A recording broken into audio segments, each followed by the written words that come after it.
princípio de tudo é o número. Os números governam o mundo. Há séculos a matemática exerce fascínio sobre a humanidade e tem sido alvo de estudos de filósofos e matemáticos como Pitágoras e Platão. Ela está tão presente no nosso dia a dia que muitas vezes nem a percebemos. O Instituto de Matemática e Estatística da URGS, que completa 60 anos em 2019, promove o ensino superior nessas áreas, desenvolvendo pesquisas, produzindo conhecimento e formando profissionais para o mercado de trabalho. O nosso Instituto de Matemática e Estatística, ele tem dois departamentos, o Departamento de Matemática Pura e Aplicada e o Departamento de Estatística. Esses dois departamentos hoje atendem tanto os nossos programas de graduação, pós-graduação e disciplinas de serviços para outras graduações da URGS. O Instituto de Matemática, ele forma excelentes professores de matemática, bacharéis em estatística, bacharéis em matemática. Então, a gente lança para a sociedade um profissional com muita qualidade. Se você participa de uma entrevista de emprego, né, e você diz que é um ex-aluno da URGS, isso é muito bem visto lá fora, né, porque é uma universidade que investe muito em inovação, em metodologias de ensino e uma sólida formação matemática, né. Então, essa sólida formação matemática, ela nos prepara bem para o mercado de trabalho, nos prepara bem para fazer um concurso, para trabalhar na rede que a gente pretenda trabalhar, enfim. Né, nos prepara também para a carreira acadêmica, né, para seguir fazendo mestrado, doutorado, especializações. A gente formou doutores que fazem pesquisa em matemática, formamos mestres, e esses mestres e professores trabalham em universidades e atuam na formação de professores do ensino médio, do ensino primeiro grau. Então, realmente é uma grande contribuição em elevar o nível do ensino da matemática, não só a nível universitário, mas a todos os níveis. Então, esses cursos eles vão ter uma formação ampla em todas as áreas da matemática. No caso da matemática pura e da matemática aplicada, a diferença é que a matemática pura está basicamente voltada para a carreira acadêmica, formação de pós-graduação, estrito sensu e semelhantes. No caso do nosso bacharelado em aplicada, nós temos a ideia de formar um profissional que possa atuar também no mercado, que também é o viés do bacharelado em estatística. Já a licenciatura, uma coisa que muito nos orgulha, é uma missão fundamental que nós temos de formação de professores, de mestres. Eu escolhi a licenciatura em matemática com foco em ser professora mesmo, para justamente tirar esse terror, essa imagem que criam da matemática. Eu sempre gostei muito, sempre me identifiquei, é uma área que me encanta muito, então eu queria que as pessoas pudessem enxergar o que eu enxergo e poder mostrar para os alunos, adolescente, criança, que a matemática é algo lindo. Então eu escolhi ela justamente para tirar esse bicho de 7 cabeças que criam e para mostrar que ela é amiga da gente também. O IME, nos últimos anos, teve uma grande troca de gerações, assim. Tem muitas pessoas que ainda são atuantes e que continuam colaborando com a gente, mesmo que já estejam aposentados, mas houve uma renovação muito grande do quadro e também isso faz com que as linhas de pesquisa tenham aumentado, a pós-graduação tenha aumentado. Eu comecei aqui na URGS no mestrado, após o mestrado ingressei no doutorado na sequência e nós estudamos passeios aleatórios quânticos. E é uma parte muito importante da mecânica quântica, é um assunto novo, tem muita pesquisa sendo feita. Então, quando a gente fala de mecânica quântica, a gente vai ver a história dela, a gente pode ver que o Einstein relutou muito por não aceitar a mecânica quântica, porque os primeiros estudiosos diziam que o comportamento era aleatório de uma partícula quântica e nesse momento, na aleatoriedade, entra a probabilidade. Então, a partir dos estudos de probabilidade, nós conseguimos entender como é que essas partículas se comportam no mundo quântico. Então, nós temos várias linhas de pesquisa e cada um desses programas desenvolve numa direção diferente. Além disso, nós também temos a pesquisa em ensino de matemática, que está voltada para tópicos ligados ao ensino, o ensino que usa a ciência da computação, que usa o ensino nas escolas. Foi a partir do ano de 96 que uma área específica, educação matemática, foi criada dentro do Instituto de Matemática. Esse grupo, inicialmente formado por poucos professores, hoje gira em torno de 20 docentes. E 20 docentes que são, uma boa parte deles são professores do próprio Instituto de Matemática, mas nós mantemos também parcerias com colegas da Faculdade de Educação. 21 docentes que atuam no programa de pós-graduação em ensino de matemática, que está completando este ano junto com os 60 anos do Instituto, estamos completando 15 anos da constituição do primeiro programa de pós-graduação em ensino de matemática aqui da universidade. Então a gente vê que é uma faculdade que realmente é uma das melhores, ou a melhor, que dizem que é a melhor do Rio Grande do Sul, né? Então eu acredito que seja mesmo por toda a estrutura, pelos profissionais que nela estão. Estudar aqui é um privilégio, é algo maravilhoso e algo que te conforta por pensar que depois que tu sair daqui tu vai poder dizer que tu se formou numa faculdade de qualidade. O Instituto foi fundado em 9 de março de 1959. À época, chamava-se apenas Instituto de Matemática da URGS. A estatística passou a ter mais destaque em 1978, quando foi criado o curso de bacharelado, pioneiro no Rio Grande do Sul. No entanto, os estudos dessas duas áreas tiveram origem nos anos 40. Após esse período inicial, onde a matemática era uma seção dentro da Faculdade de Filosofia, vem a criação de um instituto voltado para a pesquisa, que é a grande novidade. A questão não era mais ministrar aula de matemática, mas fazer pesquisa em matemática. Isso vai perdurar até os anos 70, onde finalmente a reforma universitária vai fazer com que o Instituto passe a assumir encargos didáticos, não apenas mais de pesquisa. Então, aqueles docentes que atuavam em cursos de matemática para outras habilitações passam a integrar um instituto. Nos anos 70, final dos anos 70, nós temos então o início das pós-graduações em matemática, e depois nós temos a fundação do bacharelado em estatística, que data de 1978. A nova alteração significativa vai vir nos anos 80, quando nós temos então o início das pós-graduações diferentes e a vinda do Instituto aqui para o campus do Vale. O momento mais marcante para mim do IME foi quando a gente saiu do campus, lá do centro, onde a gente tinha poucas salas, pouco espaço, muita dificuldade, e não caberia todo o pessoal que nós temos hoje se ficasse lá.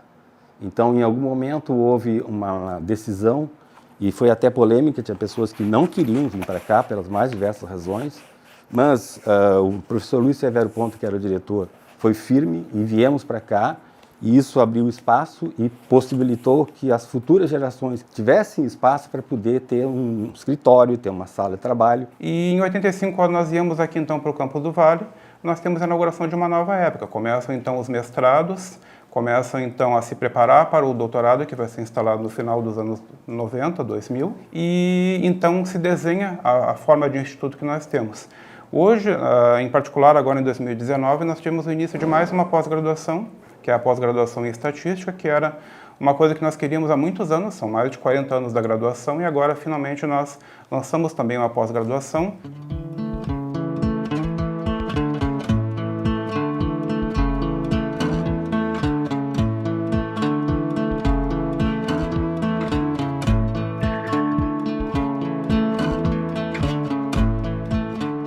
Muito rapidamente a gente percebe a importância da estatística para o conhecimento das demais ciências, né? Das ciências todas, isto é, eu, por exemplo, a odontologia, a medicina, a área da saúde, não existiria nos seus protocolos, na sua capacidade de prevenção, de tratamento, de reconhecimento de doenças, sem a estatística, né?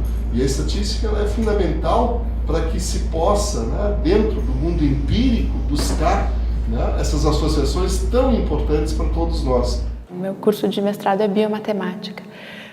A estatística, ela se encaixa perfeitamente nisso. A ideia da estatística é que ela é a ciência dos dados, né? Então, como que a gente faz sentido, como que a gente tira informação ou gera conhecimento a partir de dados. E na biologia, principalmente minha área de interesse original, que era a genética, cada vez mais a gente gera quantidades de dados muito grandes, e são dados complexos, sequências de DNA, enfim, outras fontes de dados genéticos, proteômica, etc. E como gerar conhecimento a partir desse tipo de dados é uma pergunta bastante complicada, e é uma pergunta que a estatística atende muito bem, né? Hoje nós temos a convicção de que a estatística ela assumiu um papel predominante, e não é só na matemática. Por anos e anos a estatística foi associada à matemática, tanto que ela era uma parte do Instituto, e hoje nós enxergamos que qualquer ciência moderna análise de dados, aprendizado de máquina, gestão corporativa, análises populacionais, econômicas, todas elas dependem de um profissional qualificado. Então, o importante da fundação do curso naquela época foi formar a base para o que nós temos hoje. É um currículo que é atual e que tem aplicações diretas para o profissional formado por nós. Muitos dos nossos profissionais, na verdade, eles são levados ao mercado de trabalho mesmo antes da conclusão do curso. E essa é uma amostra de quanto a comunidade, a sociedade, ela consegue absorver e ela necessita do profissional formado. O meu projeto ele fala da epidemiologia genética da gripe, então de novo nessa questão de utilizar métodos estatísticos para responder a problemas de biologia e particularmente problemas ligados à genética. Como utilizar essa informação genética para ajudar a obter respostas que vão nos ajudar epidemiologicamente a entender o vírus. Então, entender, por exemplo, a dispersão do vírus, entender os processos que levam à diversificação do vírus e talvez como ajudar a escolher quais seriam as cepas mais adequadas para fazer as novas vacinas do vírus, por exemplo. Então, a ideia é que a gente desenvolva os métodos estatísticos e aplique exatamente para responder esse tipo de pergunta, bem na interface da biologia e da estatística. É importante dizer que desde a nossa formação inicial, esse lado da estatística do nosso curso, ele era mais voltado para as aplicações. Existem grandes pesquisas apoiadas pelo nosso instituto nas áreas de medicina, epidemiologia, saúde, genética, que sempre foi um caráter multidisciplinar. Hoje nós estamos inaugurando uma fase um pouco diferente. Hoje nós voltamos mais para estatística teórica e aplicações nesse sentido. Então são basicamente essas direções.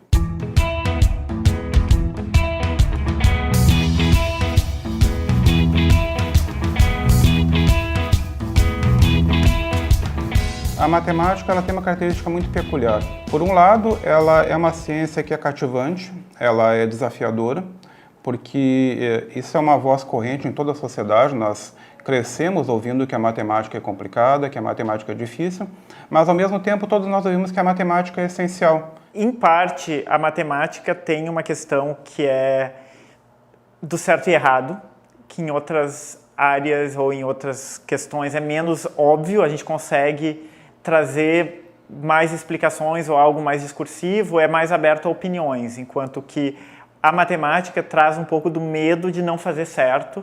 E o segundo lado é que as pessoas, quando estudam matemática, muitas vezes elas estudam de uma maneira bem mecânica, e esse lado mecânico faz com que a matemática não seja atraente, seja uma coisa talvez muito dissociada do que eles viram, do que eles conhecem. Eu não consigo visualizar nenhuma área, nenhuma atividade sem que tenhamos a presença da matemática e da estatística.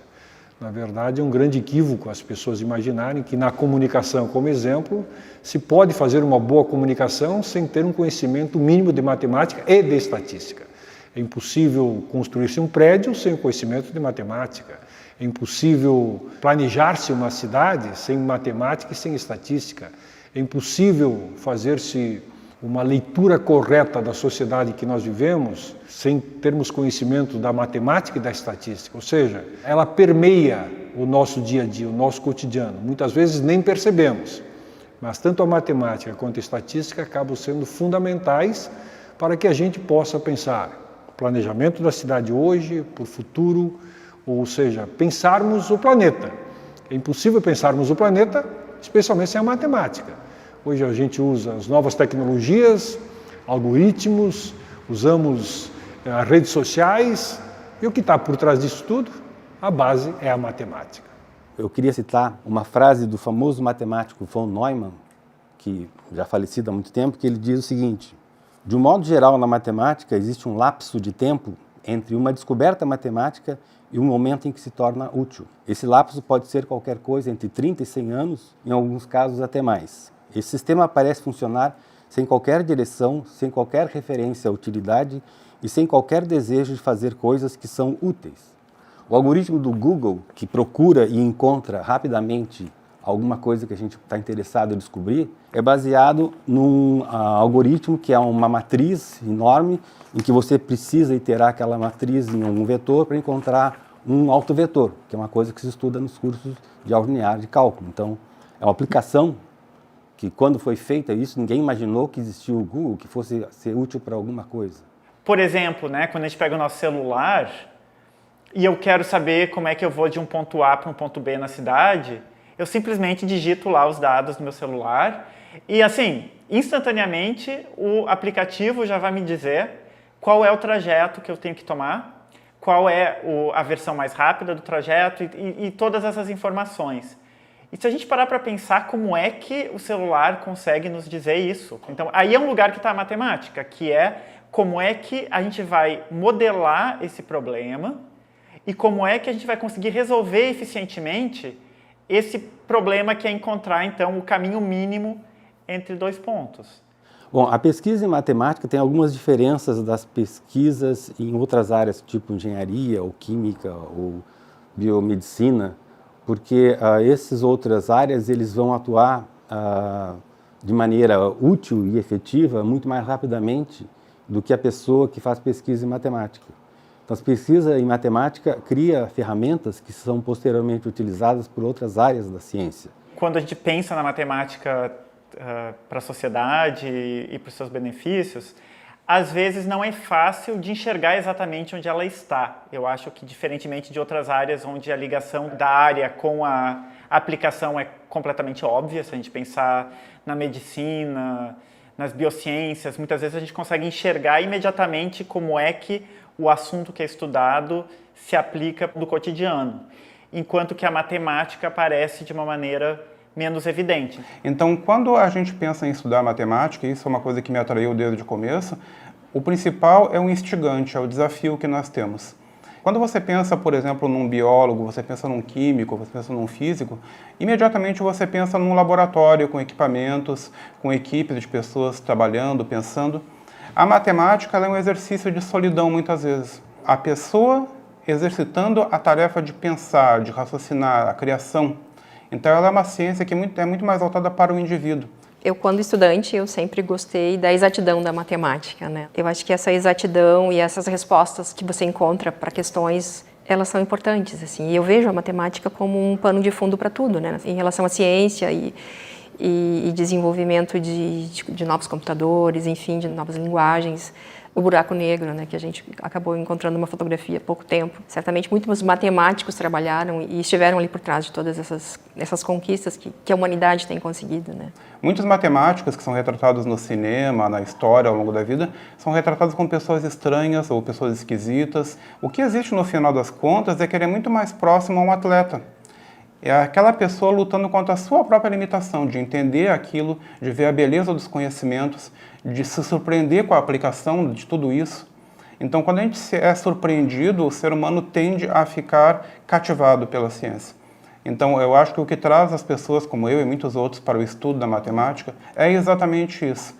É você ver a estética, a beleza, a surpresa, o desafio, e quando você supera aquilo, eu acredito que é do mesmo nível de realização pessoal quando um atleta passa uma marca ou bate um recorde. Resolver problema em matemática não é só uma questão de conhecimento, é uma questão de treinar as redes neurais que sabem resolver um problema. Se eu tenho uma criança que nos seus estádios iniciais de vida, até 10, 11 anos, ela não foi exposta a uma matemática por um professor que sabe explorar e sabe propor a ela resolver problemas, o cérebro dela não desenvolve certas sinapses que depois serão fundamentais.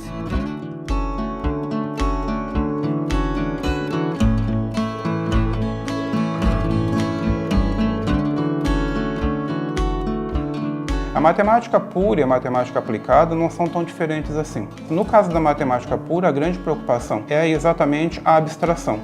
Você entender conhecimentos, você abstrair o sentido desses conhecimentos e você formalizar. Então a matemática pura, por assim dizer, ela resgata a origem da matemática como filosofia, como maneira de pensar e formalização rigorosa do pensamento. A matemática aplicada não deixa de fazer esse mesmo tipo de exercício. A diferença é que, além disso, você se preocupa também com as aplicações daquilo que está sendo feito. Então, vai ter um componente novo que você se preocupa em experimentação, em simulações numéricas, em aplicações em áreas correlatas. Quando a gente pensa em matemática aplicada, tem vários aspectos. Então, um lado é por mais que seja matemática aplicada, ainda é uma coisa mais teórica, que seria estudar as áreas da matemática que estão mais ligadas às aplicações, mas ainda sob o ponto de vista da matemática. Enquanto que uma outra parte é muito mais ligada às aplicações. Então, é realmente tentar levar a matemática a problemas reais ou a problemas formulados pelas diferentes áreas. Eu acho que esse é o grande desafio, é conseguir dialogar com as outras áreas, é conseguir entender as necessidades e conseguir fazer uma modelagem que, ao mesmo tempo, a gente consiga tratar e que também seja útil para quem precise, né, desses resultados. Do lado do ensino da matemática, é uma área que tem uma diferenciação muito grande. Nós sabemos que desde sempre a matemática é apontada como a grande vilã do ensino, que é uma coisa difícil, que ela traz uma resistência. Então, além da dificuldade normal de pensar em bons métodos de aprendizagem, você precisa vencer essa limitação também. O nosso programa de pós-graduação em ensino, ele está voltado exatamente para isso. Entender tecnologias, métodos, objetos de aprendizagem que permitam ao docente, em sala de aula, fazer o ensino da matemática de modo eficiente, de modo construtivo e de modo que permita ao aluno construir o seu conhecimento. Ele está completando 15 anos, nós somos nota 5 na CAPES, nota máxima para um programa de mestrado profissional. Hoje nós temos mais de 130 dissertações defendidas por esse programa, mais de 130 produtos educacionais que foram colocados à disposição da comunidade de professores e estudantes nas escolas. E ele tem um aspecto que é central, né, que foi, na verdade, o que motivou a sua criação, que é fazer com que a gente continue impactando de forma positiva o trabalho realizado na escolarização básica. Um aspecto que é nuclear nesse programa de pós-graduação é que ele está calcado em 3 elementos: didática, matemática e tecnologia. Então, isso é fundamental. O foco é a sala de aula, é a prática do docente, do aluno, em situações que permitem o aprendizado produtivo. Esse trabalho aqui no Colégio de Aplicação iniciou no ano de 1998, uma parceria entre o Instituto de Matemática e o Colégio de Aplicação, em que estudantes de licenciatura em matemática atuam com os estudantes da própria escola, do ensino fundamental e alunos do ensino médio aqui da escola.